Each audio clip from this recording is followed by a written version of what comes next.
सबसे पहले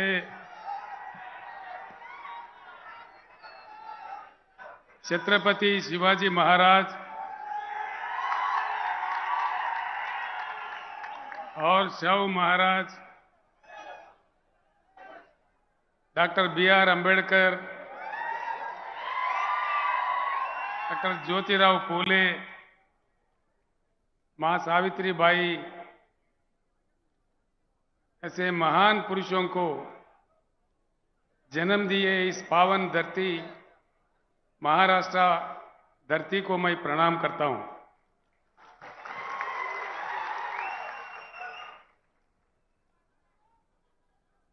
मंच पर उपस्थित नेतागण,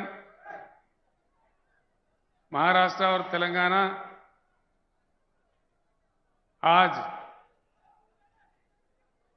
इस पक्ष प्रवेश सभा में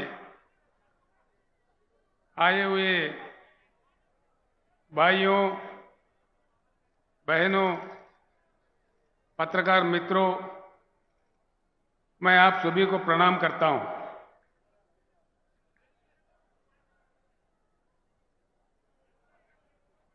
एक नई पार्टी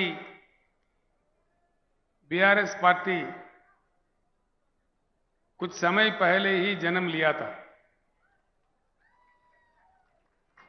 इस पार्टी का नाम पहले TRS था। ये तेलंगाना राज्य तक सीमित था। देश के हालात समझने के बाद देश के विचारधारा को बदलने की आवश्यकता को समझने के बाद हमने फैसला लिया है कि हमको राष्ट्रीय स्तर पर काम करना है। इसी चीज को लेके हमने BRS का उद्घाटन किया है। पूरे देश भर में काफी समर्थन मिल रहा है। मैं एक विनम्र पूर्वक आप सारे लोगों से प्रार्थना करना चाहूंगा, खास तौर पर हमारे पत्रकार भाइयों से भी, मेरे बात जो भी आप सुन रहे हैं यहीं भूल मत जाइए, यहीं छोड़ मत जाइए। आप वापस अपने गांव या अपने बस्ती, अपने शहर में जाने के बाद जरूर इन बातों पे चर्चा करें, ये मैं आपसे चाहता हूं। इस बात की इस देश में बहुत सख्त आवश्यकता है। देश की विचारधारा में, देश के सोच विचार में, देश को चलने चलाने में एक बड़ी परिवर्तन की आज आवश्यकता है। हमको आजादी मिले 75 साल गुजर गए। सरकारें कई बने, नेता कई आए, आमदार, खासदार, मंत्री, मुख्यमंत्री, प्रधानमंत्री कई बने। उनको हम ही लोग बनाते गए। एक बात पे विचार कीजिए, भाषण तो बड़े लंबे लंबे आते हैं, कई बातें सुनने को आते हैं। सिंपल बात है, सिंपल बात, ये कोई रॉकेट साइंस नहीं है। मैं जो बात आपके सामने रखना चाह रहा हूं, ये कोई रॉकेट वाला मामला नहीं है, बड़ा साइंस कुछ भी नहीं है इसमें, मामूली बात है। 75 साल के आजादी के बाद इतने मुख्यमंत्री, इतने पार्टियां, इतने सरकारें, इतने प्रधानमंत्री बनने के बाद आज देश में ना पीने को पानी मिलता है, ना सिंचाई को पानी मिलता है, ना बिजली मिलता है। ये क्या दिया नहीं जा सकता? ये है, उसकी इन चीजों की उपलब्धि नहीं है। चक्कर क्या है? इस चीज को समझना है। हम समझ के भी ना समझ नहीं रहना चाहिए। एक बार समझ में आया तो एकजुट होना चाहिए। मेरा इतना ही बात है। आज के समय बड़ा दुख होता है, महाराष्ट्र राज्य में सबसे ज्यादा किसान आत्महत्या कर रहे हैं। क्या कारण है? क्या बात है? दया करके सोचिए। आत्महत्या कोई भी इंसान कब करता है? सारे ही रास्ते बंद होने के बाद मजबूरी हालत में, बड़ी आक्रोशित परिस्थिति में कितना उनका आत्मा घोषण करता होगा, कितना दुख होता होगा। अपने प्रियजनों को, अपने बच्चों को, अपने परिवार को छोड़ के किसी किसान आत्महत्या कर रहा है। क्यों करता है? देश को अन्नदान देने वाला अन्नदाता, दिन रात लगातार काम करके अपने खून पसीना बहा के देश को जीवन दान देने वाला अन्नदाता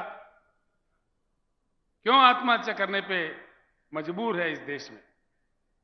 क्या चक्कर है इसके पीछे? ये सोचने की बात है। अब इससे बुराई और क्या हो सकता है? एक तरफ हमारे किसान मर रहे, रंग बिरंगी झंडे, भाषण देखो, माइक पड़ जाता है, घंटों पर भाषण, असेंबली में भाषण, पार्लियामेंट में भाषण। लेकिन किसानों के जो प्रेत, धान के जगह जो प्रेत उग रहे हैं किसानों के खेत में, इसमें रुकावट नहीं आ रही है। इसीलिए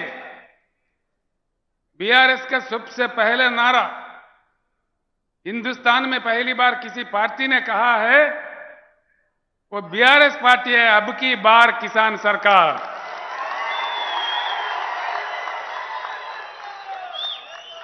अब की बार, मुझे सुनने नहीं दे रहे, अब की बार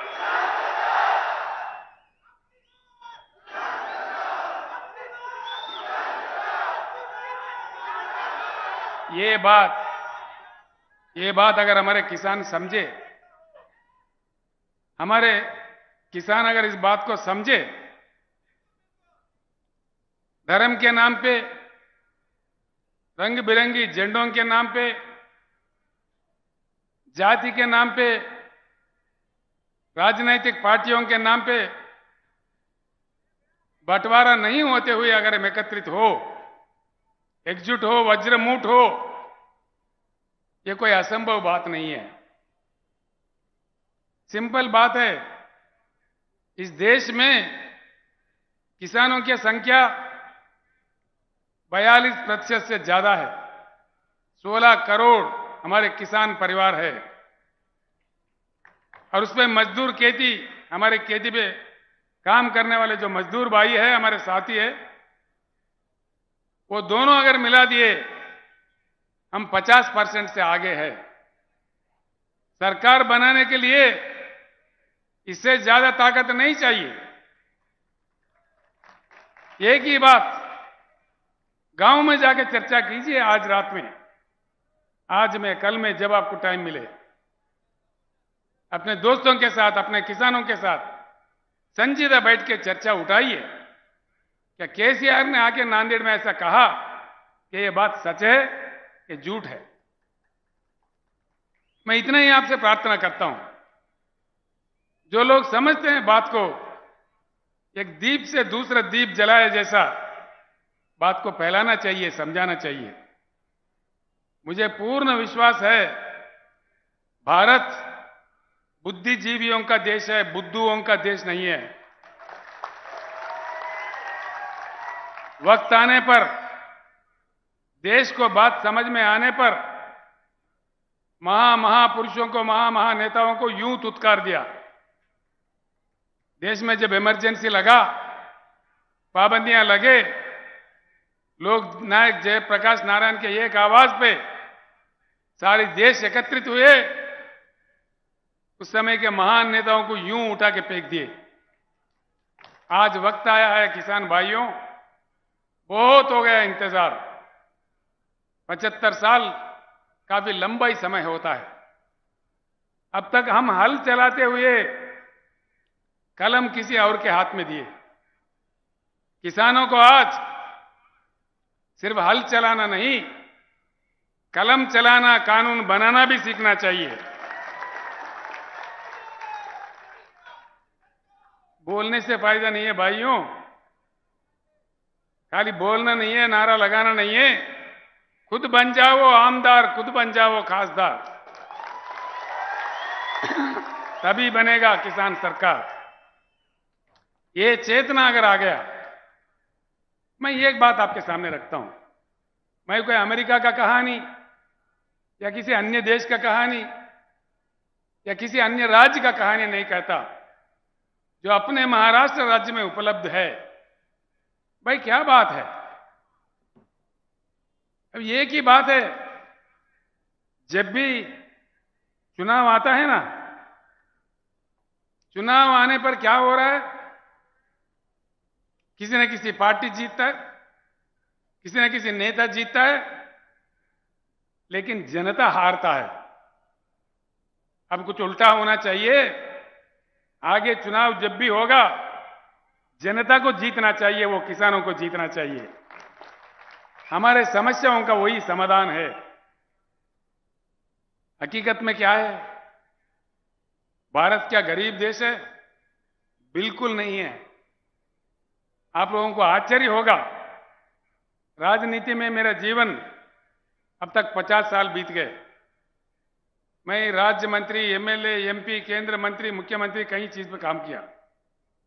अनुभव के साथ मैं कह रहा हूं, सत्य यह है कि हमारा देश अमेरिका से भी धनवान देश है। करने वाला अगर हो, नेता का काम ईमानदार हो, काम दमदार हो, अमेरिका से भी हम प्रबल आर्थिक शक्ति बन सकते हैं। इसमें कोई गुंजाइश, कोई शक नहीं है। लेकिन नहीं बनते।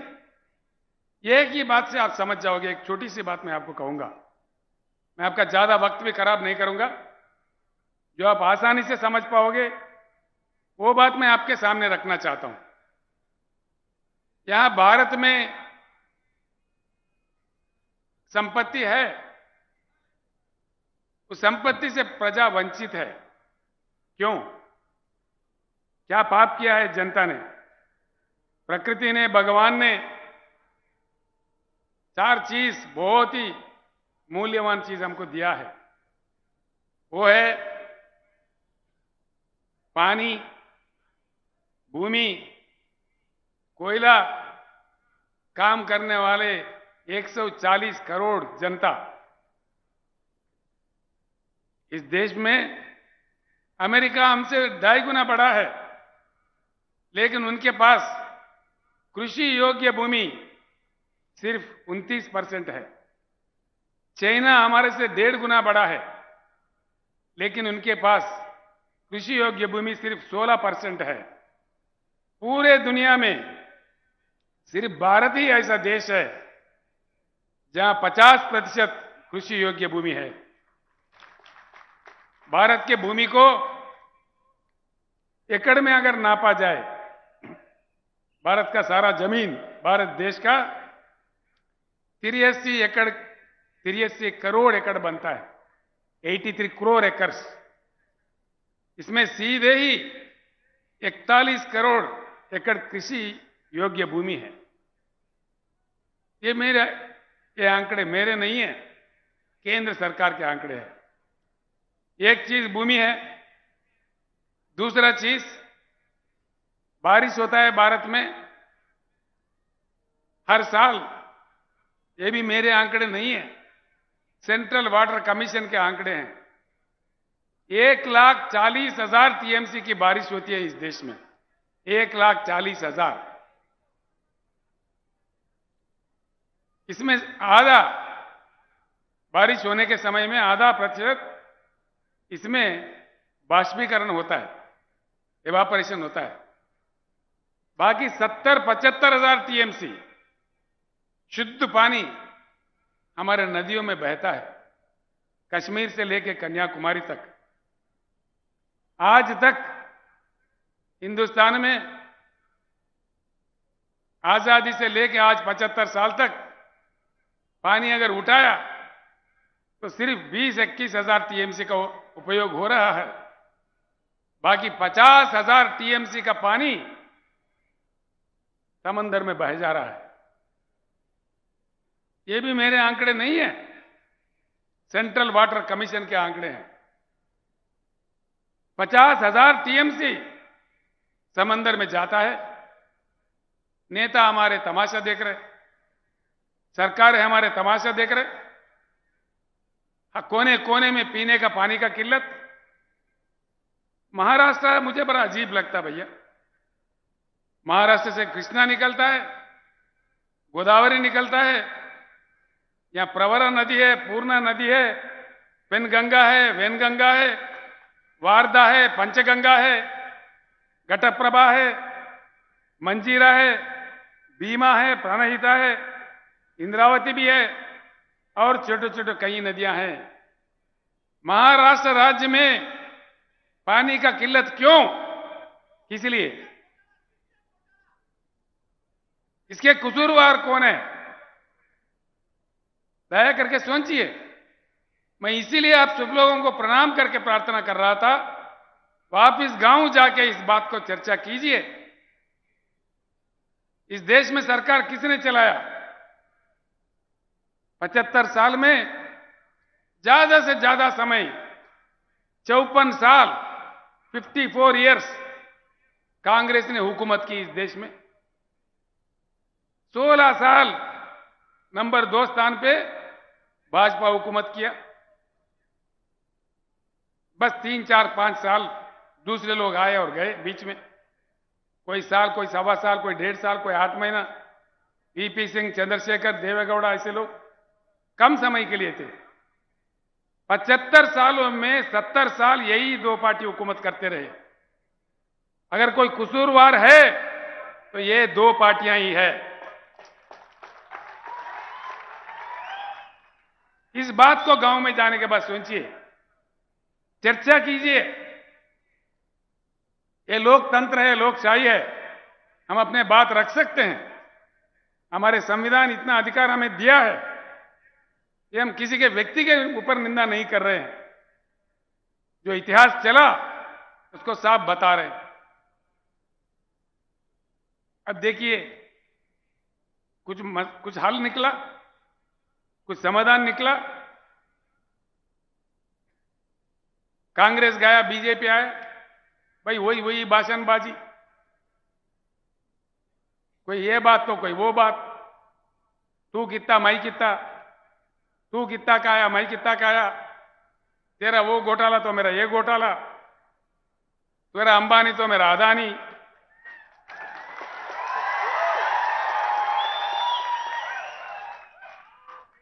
एक सिंपल बात मैं बताता हूं, सिंपल बात है जो आपके आंखों के सामने है, आसानी से आप समझ जाओगे। माननीय मोदी जी जैसा प्रधानमंत्री बने, उनका एक बड़ा गंभीर स्कीम था, make in India. Make in India joke in India बन गए। क्या किधर गया भाई make in India? Make in India काम करता तो हर शहर में, भारत के हर छोटे छोटे शहर में चाइना बाजार लगता है। पतंगों का मांझा चाइना से आता है। दीपावली के पटाखे, होली के रंग, दीपावली के दिए, आखिर हम पूजने वाले गणेश मूर्तियां, हमारे राष्ट्रीय ध्वज तिरंगा, ये सारी चीज चाइना से आते हैं। भाई घरे घर, गांव गांव, गली गली चाइना बाजार लग रहा है, तो कहां गया मेक इन इंडिया? चाइना बाजार क्यों लगता? भारत बाजार लगना चाहिए ना। बस ये बात सच है। नांदेड़ में कितना चाइना बाजार है गिन लीजिए। आप परमनी में जाओ, अकोला में जाओ, कहीं भी जाओ, सारे ही देश में, आप उत्तर प्रदेश जाओ, तमिलनाडु जाओ, तेलंगाना जाओ, आंध्रा जाओ, हर शहर में छोटे बड़े सब में चाइना बाजार लग रहा है। ये क्या हो रहा है देश में? कब तक ये बात चलते रहेंगे? ईमान से सोचिए, दिल से सोचिए। मैं इसलिए बार बार आपसे कह रहा हूं, मेरे बातों को सुन के यूं मत छोड़ दीजिए। मैं आपका भाई हूं, आपका बेटा हूं। मैं दुख दर्द से ये बात कह रहा हूं। ये बात जरूर सोचिए, चर्चा कीजिए। ऐसे ही 2-3 बात और बताने हैं। इस देश में 50,000 टीएमसी पानी जा रहा है। ना हमको पीने का पानी मिलता, ना सिंचाई का पानी मिलता, ना बिजली मिलता। फिर क्या मिलता भाई? भाषण मिलेगा, मन की बात, ये बात, वो बात। कब तक मिलेगा? हमारे मरते दम तक। मरी तो रहे हैं। तो इस बात पे बहुत सीरियस तरीके से आप लोगों को, खास तौर पर किसान भाइयों को, किसान घर के महिलाओं को, हमारे युवा लोगों को, हमारे पढ़े लिखे लोगों को, हमारे वकील साहब लोगों को, हमारे टीचर्स, लेक्चरर्स, जो बुद्धिजीवी है, जो लेखक, कवि, गायक है, सारे लोगों को मैं सर झुका के प्रणाम करके इस पावन धरती, महाराष्ट्र के पावन धरती से विनय पूर्वक विनम्र करता हूं, दया करके इस बात पे सोचिए। ये कोई राजनीति नहीं है, हमारे जीवन और मृत्यु की सवाल है, जिंदगी और मौत की सवाल है। कब तक मरते रहेंगे? क्यों मरना भाई? क्या हमारी किस्मत यही है? हम आत्महत्या करने के लिए पैदा हुए? और तो और देखिए, मैं आपको एक बात बताता हूं। 2-3 बातें हैं, आप बड़ी आसानी से समझ सकेंगे। महाराष्ट्र में नदियां इतने सारे हैं, देश में तो और कई हैं। जैसा मैंने कहा आपको, मैं यहां से, यहां के बाद पत्रकारों के पास काफी मटेरियल दूंगा आज। कल पूरे टीवी में, अखबार में भी आ जाएगा, वो भी पढ़ लीजिए। कुछ बातें अभी रखता हूं मैं, बाकी बहुत सारे चीज जो स्टैटिस्टिक्स है, ऐसी आम सभाओं में जो नहीं कहा जा सकता, वो आज मैं पत्रकारों के इसमें गोष्ठी में मैं बताने वाला हूं। कल जरूर दया करके अखबार भी पढ़िए, लोकमत पढ़िए, देशोन्नति पढ़िए, जो जो पत्र आपके पास आते हैं वो पढ़िए। एक बात सुनिए, दुनिया का सबसे बड़ा रिजर्वायर, पानी का रिजर्वायर है, हमसे बहुत छोटा देश में, जिम्बाब्वे देश में है। उसका स्टोरेज कैपेसिटी, उसकी क्षमता है 6,500 टीएमसी, 6,533 टीएमसी। सबसे दुनिया का बड़ा ये रिजर्वायर है। इसी प्रकार के नाइलू नदी पे, रशिया में अंगारा नदी पे, चाइना में एंगजी नदी पे, अमेरिका में कोलोराडो नदी पे, किसी अन्य देशों में अन्य नदियों पे 1,000, 1,500, 2,000, 3,000, 4,000, 5,000 टीएमसी के रिजर्वायर्स बन चुके हैं। इतना विशाल भारत, इतनी विशाल जनता, जहां सूखा भी पड़ता है, जहां बाढ़ से भी प्रभावित होता है, ऐसे क्या कम से कम 3-4 रिजर्वायर नहीं होना चाहिए? होना चाहिए कि नहीं होना चाहिए? सुनने में नहीं आ रहा है। होना चाहिए। ऐसे बड़े बड़े रिजर्वायर बनना चाहिए। फिर क्यों हमारे सरकार चुप बैठे हैं? मतलब ये नहीं बनते, और उल्टा चक्कर क्या बनते? क्या बनते? ट्रिब्यूनल। भाई देखो, मैंने जैसा कहा, हिंदुस्तान की कृषि योग्य भूमि है 41 करोड़ एकड़। सरकार अगर सही है, ईमानदार है, पानी उठा के दे दे तो हिंदुस्तान के हर एकड़ में पानी जा सकता है, पानी दिया जा सकता है। ये पानी दिया जाए, नहीं दिया जाए, बोलिए, दिया जाए? समंदर में जाने के पानी लेके उठा के भूमि पे लाया जाए कि ऐसा ही छोड़ा जाए?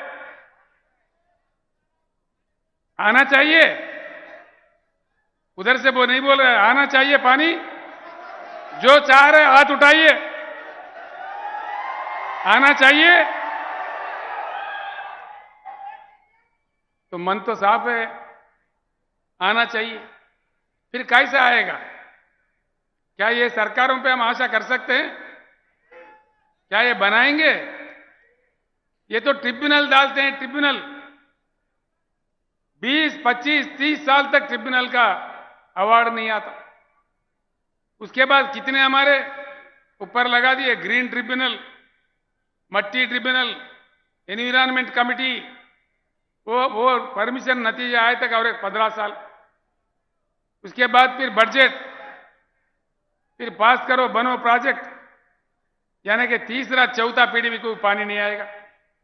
100 साल के बाद आएगा पानी। क्या ये सरकारें बनाएंगे? हम आशा कर सकते हैं? इसीलिए हमने कहा है, अब की बार किसान सरकार। किसान सरकार बना तभी ये बात संभव हो सकता है। किसान सरकार बने तो ही पानी समंदर में जाने से रुक जाके जमीन पे आ जाएगा। हमारे बीड जिले में आएगा जहां सूखा पड़ता है, हमारे जालना में आएगा, हमारे परभनी में आएगा, हमारे लातूर में आएगा, हमारे गढ़चिरौली में आएगा। हर जगह जहां पानी की किल्लत है वहां आ जाएगा। घरे घर में भरपूर पीने का शुद्ध पानी हमारे घरों में आएगा। भाइयों, मैं आपसे एक बात कहना चाहूंगा जरूर। मैं तेलंगाना का मुख्यमंत्री हूं। 8 साल पहले तेलंगाना भी आपसे बड़ा बुरा हाल में था। करंट नहीं मिलती थी, पता नहीं कब आता कब जाता, भगवान जाने। कई किसान हमारा मर रहे थे करंट मोटर लगाने रात में जाके। किसी को बिच्छू काटा, किसी को सांप काटा, किसी को शाक लग गया। पीने का पानी नहीं था, सिंचाई तो बोलना ही नहीं, सूखा ही सूखा था। आधा लोग पेट हाथ में लिए पलायन थे, देश भर में घूम के मजदूरी कर रहे थे। बड़ी किल्लत थी। 7-8 साल के कड़ी मेहनत से, आप लोग जानते हैं नांदेड़ जिले के भाइयों, जो कि तेलंगाना नांदेड़ के बीच में, महाराष्ट्र के बीच में रोटी बेटी का संबंध है। रोज आना जाना है। आपके लोग, लाखों लोग, हजारों लोग तेलंगाना में आते रहते हैं और तेलंगाना के भाई बंधु यहां भी आते हैं। आज 24 घंटा करंट मिलता है तेलंगाना में। किसानों को प्रकल्प से जो पानी देते हैं, पानी प्रकल्प से, प्रोजेक्ट से, कोई पानी पट्टी नहीं, फ्री में पानी देते हैं। किसानों को 24 घंटा उच्च गुणवत्ता वाला बिजली फ्री में देते हैं। कोई जाके, कोई माई का लाल का दम नहीं है किसान के पास जाके तुम्हारा कितना एचपी है, कितने मोटर है, क्या तुम्हारे 3 मोटर है, 2 मोटर है, लगाओ, 50 मोटर भी लगाओ, कोई पूछने वाला नहीं है। कोई पूछने वाला नहीं है। आप जाइए, आप लोग आइए, मैं आपको आह्वानित करता हूं। 4 कदम यहीं आप आदिलाबाद आके देख सकते हैं। और किसानों को हमने 100%, मराठी भाषा में 100% कहते हो, बीमा का जो रकम है 100% सरकारी बनती है। और दुर्भाग्यपूर्ण तरीके से किसी किसान का मृत्यु एक्सीडेंटल नहीं, सहज रूप में, स्वाभाविक तरीके से भी, नेचुरल डेथ भी, नेचुरल मृत्यु भी अगर होता है 8 दिन के अंदर उनके घर में 5 लाख का चेक पहुंच जाता है। 70 लाख किसानों का हमने ऐसा किया है। अभी तक करीब करीब 1 लाख किसान जिनका मृत्यु हुआ उनके घर पैसा पहुंच गया है।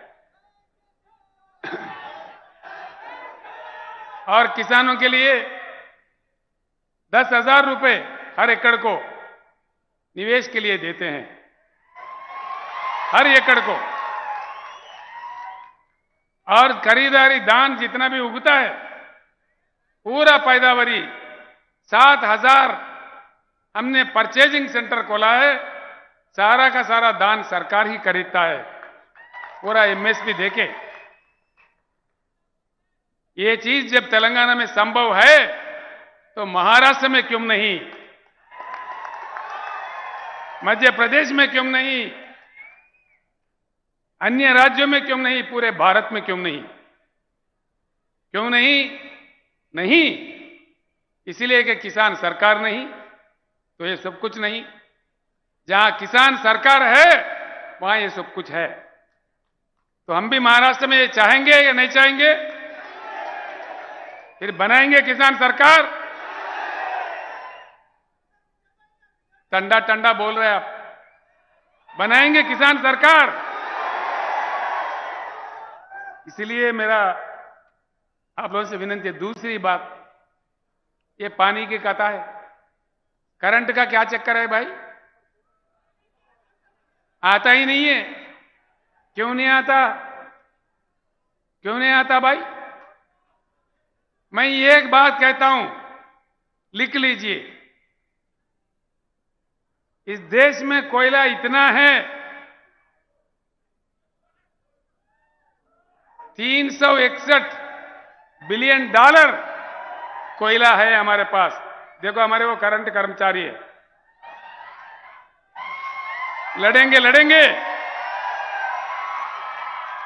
361, हाँ काटन कपास के लोग हैं, बैठ जाओ भैया। 361 बिलियन टन्स का कोयला है।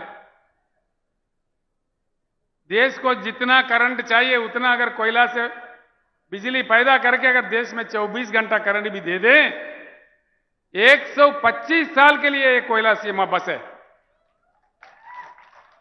और कोयला कहां है? कहीं आकाश में है? यही है, हमारे चंद्रपुर में है, बलारसा में है, उमरेड में है, हमारे गुग्गुस कालरीज में है, महाराष्ट्र के धरती में ही है। महाराष्ट्र में गोदावरी भी है, महाराष्ट्र में कोयला भी है, लेकिन यहां पानी नहीं मिलता और बिजली नहीं मिलता। ये क्या चक्कर है भाई? जरूर इसमें दाल में कुछ काला है। ये बात अगर आप सही समझ जाओ, इसमें कोई संस्कृत नहीं है, कोई अंग्रेजी नहीं है, कोई जर्मनी जापानी भाषा नहीं है। कौन सा बड़ा समझने की बात है इसमें? बस हम झंडा देखते ही पागल हो जाते हैं। हमारा नेता क्या दिया? तुम्हारा नेता? हमारा पार्टी क्या दिया? क्या बनते? जब ज्यादा से ज्यादा सरपंच बनते होंगे, जिला परिषद चेयरमैन बनते होंगे, लेकिन हमारे किसानों का प्रेत उठ रहा है। इसमें हमको एहसास नहीं होना चाहिए? हमारे घरों में पानी की किल्लत है, इसका हमारे एहसास नहीं होना चाहिए? ये राजनीतिक तमाशा जब तक चलता रहेगा तब तक हम खामोश रहेंगे, तब तक हम बटे हुए रहेंगे, जब तक हम एकत्रित नहीं होंगे। जो संपत्ति हमारे सामने है, हमारा अपना है, हमारे गांव में है, हमारे राज्य में है, इसको जाके हमको वर्ल्ड बैंक से कोई भीख मांगने की जरूरत नहीं है, कोई अमेरिका का फाइल पकड़ने का जरूरत नहीं है। हमारा संविधान है, हमारे कानून है, हम कुछ सब कुछ बना सकते हैं, हम में वो ताकत है, हम आजाद हिंदुस्तान है। लेकिन पार्टियों के नाम पे, धर्म के नाम पे, जाति के नाम पे बटे हुए, बिखरते हुए हिंदुस्तानी है। इसलिए हमारा हालत यह है। मैं एक बात पूछता हूं भाइयों, ध्यान से सोचिए, दिल से सोचिए। आज इस देश का लक्ष्य क्या है? भारत का कोई लक्ष्य है? भारत अपना लक्ष्य खो दिया है अंधेरे में, अपने रास्ते भूल जाके अपने लक्ष्य खो दे के भटक रहा है। बस चुनाव जीतना ही लक्ष्य है, कोई लक्ष्य नहीं है। चुनाव जीतो, दंगा करो, फसाद करो, जाति भेद लाओ, मतभेद लाओ, करोड़ों खर्च करो, शराब पिलाओ, हत्या करो, लेकिन चुनाव जीतो।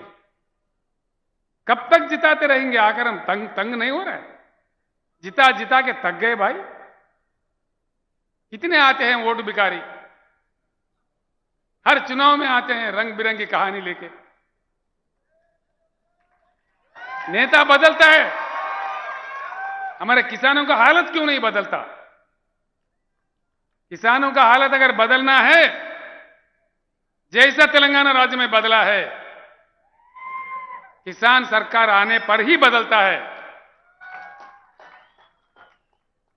अब देखो, मैं दुबला पतला आदमी हूं।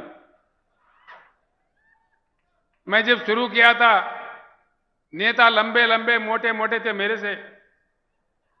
अरे बोला, ये दुबला पतला याद ये किसको दबा देगा भाई, इससे क्या होगा?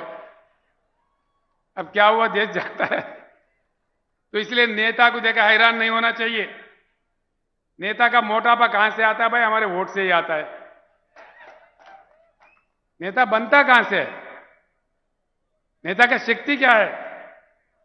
जब हम ये बात जान गए, जब तक ये बात नहीं समझेंगे भाइयों मेरे बहनों, हमारे को मुक्ति नहीं मिलेगा। हम ऐसे ही आत्महत्या करते रहेंगे, लेकिन हमारा कोई देखेगा नहीं। वो लोग हमको लाइट ले लेंगे। दूसरा बात, मैं आपको आश्वासन देता हूं, अगर आप किसान सरकार बनाओ, गुलाबी सरकार बनाओ, 2 साल के अंदर जगमगाता हिंदुस्तान, जगमगाता महाराष्ट्र, हिंदुस्तान के हर गांव में, महाराष्ट्र के कोने कोने के हर छोटे छोटे कस्बे में भी 24 घंटा उच्चगत गुणवत्ता वाला पावर देंगे। ये मेरा आपसे वायदा है। ये हमने करके दिखाया है तेलंगाना राज्य में। जब वहां संभव है, एक बात और सोचिए, तेलंगाना 1/3 यानी कि 4 करोड़ तेलंगाना का आबादी है, छोटा राज्य है। महाराष्ट्र 12.5 करोड़ का आबादी है। तेलंगाना का बजट है 2.5 लाख करोड़। महाराष्ट्र का बजट है 5 लाख करोड़। जब तेलंगाना में किसानों को निवेश दे रहे हैं एकड़ में 10,000, क्या महाराष्ट्र में नहीं दिया जा सकता? महाराष्ट्र में क्या धन की कमी है? धन की कमी नहीं है यार, मन की कमी है। ये बात समझ जाओ। किसान भाई, अगर जो तेलंगाना में जो सुविधा मिल रहा है, सारे सुविधा अगर आप चाहते हो तो उठाओ गुलाबी झंडा और वार ऐसा करो कि खुद बन जाओ नेता। कोई नेता को देखा हैरान होने की कोई जरूरत नहीं है, हम में से ही नेता निकल आते हैं। ये जो नेता है बाल का सुमन है, कहां बैठा है? बाल का सुमन है, ये देखो कितना जवान है। ये कॉलेज में पढ़ रहा लड़का था, मेरे साथ जंग में आया था। कम से कम उम्र में ये पहली बार एमपी बन गया। उसके बाद 30 साल मेरा उम्र जब, हाँ, जब इनके 29 साल उम्र था एमपी बन गया। ये छोटा आदमी थे, विद्यार्थी थे। कहां से बनते हैं? हिम्मत है, ताकत है, लड़ते हैं, ईमानदारी की बात है। तो नेता को देखकर हैरान होने की जरूरत नहीं, हम में से ही नेता को निकालना चाहिए। जब तक ये हम नहीं सीखेंगे तब तक हमारा कोई मतलब समाधान नहीं मिलेगा। ये बात मैं आपको समझा रहा हूं। 13 महीने भैया, अपमान का भी कोई हद होता है, कोई सीमा होता है। 13 महीने हमारे किसानों ने दिल्ली राजधानी पे धरना दिया। 750 किसानों का मृत्यु हुआ। एक शब्द प्रधानमंत्री के मुंह से, एक शब्द कम से कम। आंख से एक आंसू। क्या समझने चाहिए इसको? क्या हम इतना लाचार है किसान? इतना बेकार है? हम नहीं दिख रहे किसी को? 750 किसान मर गए। किसी ने पूछा प्रधानमंत्री जी ये इतने लोग मर गए, कुछ तो उनका सहायता करो। क्या वो मेरे लिए मरे क्या? प्रधानमंत्री खुद ऐसा कहता है तो देश का हालत क्या होता है? तो किसानों के लिए उनके दिल में कितना इज्जत है, सोचिए। मैं पहले ही कहा कि मैं किसी व्यक्ति के खिलाफ नहीं हूं। मैं अगर हूं, किसान के मददगार हूं, किसान के सपोर्टर हूं। मुझे किसी से कोई पंचायत नहीं है। मैं चाहता हूं दिलो दिमाग से कि इस देश में किसी भी कीमत पर किसानों का आत्महत्या रुक जाए, हिंदुस्तान के रेकॉर्ड में पानी आ जाए, 24 घंटा उच्च गुणवत्ता वाली फ्री करंट मिले, किसान के पैदावारी को पक्का अच्छा दाम मिले, उनका रक्षा हुए, उनका बीमा किया जाए। फसल बीमा, किसल बीमा, जो झूठे वादे, झूठे ड्रामा है, नहीं, सोचने की बात है। बहुत बड़े बड़े नेता है भाई। शर्म की बात है, उत्तर प्रदेश से, महाराष्ट्र से कई किसान नेता भी बोलते भाई हमको जाना है। कहीं को जा रहे हैं भाई? धरना करना है। कहां धरना करना है? शक्कर फैक्ट्री के सामने धरना करना है। हर साल करना है क्या? गन्ना खरीदते हैं, पैसे नहीं देते, 3-3 महीने, 6-6 महीने, कहीं तो देते भी नहीं है, दाम भी नहीं देते। क्या घोटाला है इसके पीछे? क्या हमारे सारे नेता इनसे मिले हुए हैं? या तो फिर केंद्र सरकार के पास, राज्यों के सरकारों के पास, चाहे उत्तर प्रदेश का हो चाहे महाराष्ट्र के, या हमारे संविधान में, हमारे कानून में इतनी कमजोरी है कि किसानों को पैसे भी नहीं दिला पाए? ये क्या चक्कर है? सरकार अगर समझता 24 घंटे के अंदर पैसे ना आ जाए किसान के चौखट पे, नहीं आएंगे? आएंगे क्या नहीं आएंगे? यानी कि क्यों नहीं आ रहे? सरकार नहीं समझ रहे, सीरियसली नहीं ले रहे। इसीलिए 13 महीने का धरना देखो, आज क्या हुआ? कुछ निकला समाधान?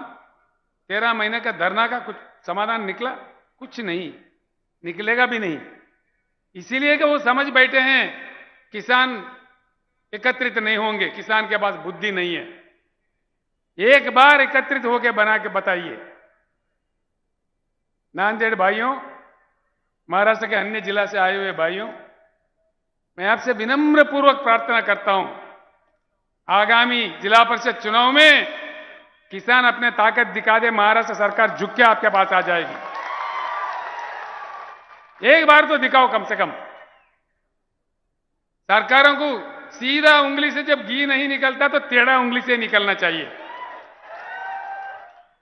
तो इसलिए मैं आपसे विनम्र पूर्वक विनती करता हूं, जब तक हम बिखरे हुए रहेंगे, बटे हुए रहेंगे, हम कुछ नहीं कर पाएंगे। इसीलिए मैं आपसे फिर एक बार अनुरोध करता हूं, कहीं अन्य समस्या भी है। हमने सिर्फ किसानों के लिए नहीं किया, तेलंगाना में हमारे बुनकर भी आत्महत्या कर रहे थे, मर रहे थे। आज उनको सिर्फ 50% में ही सारे उनके लिए प्रबंधन करते हैं, उनके जो सामान चाहिए होता है। हमारे धनगर जो बकरी पालते हैं, 75% सब्सिडी पे भारत में सबसे अधिक 7 लाख के ऊपर बकरी के यूनिट लाके उनको बांट दिए हैं। कलालों का हमने काम किया है, जो सेंधी के जाड़ों का रकम होता है उसको पूरा बर्खास्त कर दिया है। हर किसी को हमने काम किया है। करते करते जो मछुआरे हैं, मछली पकड़ते हैं, उनके लिए काफी हमने काम किया है। उनका भी आज कल्याण हो रहा है। तेलंगाना में फ्री में डालते हैं पूरे सीड जितना भी है, आज वो भी खुश है। जो नाई है, जो हमारे कपड़े धोने वाले धोबी भाई है, उनके लिए भी 250 यूनिट तक का पावर फ्री में देते हैं। वो लोग भी थोड़ा इसको उपयोग कर रहे हैं। हर जिले में एक मेडिकल कॉलेज हमने कायम किया है। 1000 से ऊपर आवासीय विद्यालय हमने बनाए हैं तेलंगाना में। ये सारी चीज जब वहां हो सकता है, यहां भी जरूर होना चाहिए, हो जाएगा। अगर आप समझ गए तो यहां के नेताओं के चक्कर में झंडा में उलझे रहोगे, फंसे रहोगे तो कोई काम नहीं बनेगा। तो इसीलिए मैं बार बार आपसे विनती कर रहा हूं, मैं जो भी कह रहा हूं, आगे पत्रकारों को मीटिंग में जो भी कहूंगा, उन बातों को जरूर सोचिए, गांव में चर्चा कीजिए। अगर मेरे बात सच है, मेरे बात में ईमान है, तो उठाइए गुलाबी झंडा, सरकार किसान का बनाइए, दम बताइए अपना, तब जाके समाधान मिल सकता है। आखिरकार दलित भाई, हमारे दलित वर्ग के लोग, पीड़ित वर्ग के लोग हैं, आदिवासी लोग भी है। दलित वर्ग के लोग कब तक रहेंगे ऐसा? इनके लिए भी तेलंगाना में अच्छा समाधान निकाला है। जो तेलंगाना दलित बंधु स्कीम है, हमारे पास 17.5 लाख दलित घराने हैं तेलंगाना में। उनको, हर फैमिली को वापस नहीं देने वाला, बिना किसी बैंक के झंझट के 100 के 100% सब्सिडी के रूप में 10 लाख रुपए हर घराने को देते हैं। वो जो काम कर सकता है, उनका कोई रोक दाग नहीं है। जो काम वो समझता है कर सकता है, वो कर सकते हैं। तेलंगाना दलित बंधु आज पूरे हिंदुस्तान में मशहूर है। ऐसा ही भारतवर्ष में दलितों के साथ जो अन्याय हुआ, उनका भी पीड़ा चले जाना चाहिए, ये हमारा भारत समाज का फर्ज बनता है। तो इसीलिए हमने प्रतिज्ञा लिया है, शपथ लिया है, बीआरएस सरकार आ जाए तो हर दलित घराने को 10 लाख रुपए दिया जाएगा। हर साल 25 लाख दलित घराने को देश में दलित बंधु भी लागू किया जाएगा पूरे देश भर में। रैतु बंधु जो है, किसान बंधु स्कीम, वो भी हर जगह दिया जाएगा, हर राज्य में दिया जाएगा। भाइयों, इससे मैं एक ही बात आपको कहता हूं, मैं आपको कोई युद्ध करने के लिए नहीं कह रहा हूं, आपसे किसी से झगड़ने का, लड़ने के लिए नहीं कह रहा हूं। कोई धूप में, बारिश में आके जंग करो, मैदान करो, तलवार पकड़ो, ये बात मैं नहीं कहता। बस सिर्फ इतना करो कि बैठो, समझो, चर्चा करो, एकत्रित हो जाओ। हाँ, ऐसा उंगली से मारे तो मार नहीं लगेगा, मुट्ठी भर के पचकड़ मारो तो जबरदस्त मार लगेगा। उंगली बन के नहीं रहना है, मुट्ठी बन के रहना है। एकत्रित हो जाओ, अपने वोट अपने लिए इस्तेमाल करो, अपने वोट अपने लिए, अपना सरकार बने, तब जाके हमारा समाधान निकलता है। पानी आ जाएगा, बिजली आ जाएगा, एक के पीछे एक सुबह आ जाएगा, सारे समाधान निकाल जाएंगे। ये गोलमाल से हम हट जाएंगे, अपनी सरकार बना लेंगे। मैं आपसे नहीं, कई चीजें भाई क्या बोलते, मैं आपको कम बातों में कुछ बातें समझाने की कोशिश किया, काफी अन्य बातें भी है। किसानों पे मैं ज्यादा कहना चाह रहा था। इससे पहले हमारे धर्माबाद तालुके के बापूराव कदम जी, हमारे युवा मित्र गणेश कदम मेरे पास आए थे, काफी साल पहले से मेरे पास आ रहे हो। वो चाह रहे थे बार बार कि साहब आपकी आवाज महाराष्ट्र में आ जाए, नांदेड़ में आ जाए। मैं उनका शुक्रिया अदा करता हूं और आप तमाम लोगों का भी शुक्रिया अदा करता हूं। मुझे आशीर्वाद देने के लिए, जो इतनी भारी संख्या, मैंने सोचा भी नहीं था इतनी बड़ी तादाद में आप आओगे। इतनी बड़ी संख्या में आके जो आपने एकता बताई, जो प्यार मुझे दी, जो आशीर्वाद आपने दिया है, मैं दिल में रखूंगा, मैं भूल नहीं जाऊंगा। ये मेरा पहली सभा था महाराष्ट्र राज्य में। कुछ ही दिनों में भाइयों, बीआरएस का काम शुरू होगा। हमारे मानिक कदम जी, जो किसानों के लिए जिंदगी भर लड़ते हैं, हमारे दशरथ सावंत काका, अभी उनका 84 साल उम्र है, 84 ईयर्स, अभी भी वो किसानों के लिए तड़पते हैं। ये लोग तैयार किया है पूरा नक्शा। सिर्फ 8-10 दिन के अंदर हर गांव में बीआरएस की गाड़ी आ जाएगा, हर गांव में आ जाएगा। पूरे कमिटियां बनेंगे ताकत जुटाने के लिए। किसानों को एकत्रित करने के लिए 10 दिन के अंदर, मात्र 10 दिन के अंदर पूरे गाड़ियां हर गांव में, मतलब यानी कि महाराष्ट्र राज्य में 288 असेंबली हल्के हैं, पूरे 288 गाड़ी एक साथ निकलेंगे। छत्रपति महाराज के जन्मस्थल जो शिवनेरी है, वहां माथा टेक के शपथ लेके किसानों का सरकार बनाने के लिए पूरी महाराष्ट्र राज्य में किसान कमेटियां बनाने का प्रक्रिया शुरू होगा। मैं आपसे फिर एक बार प्रार्थना करता हूं कि आप सब लोग एकत्रित हो जाए।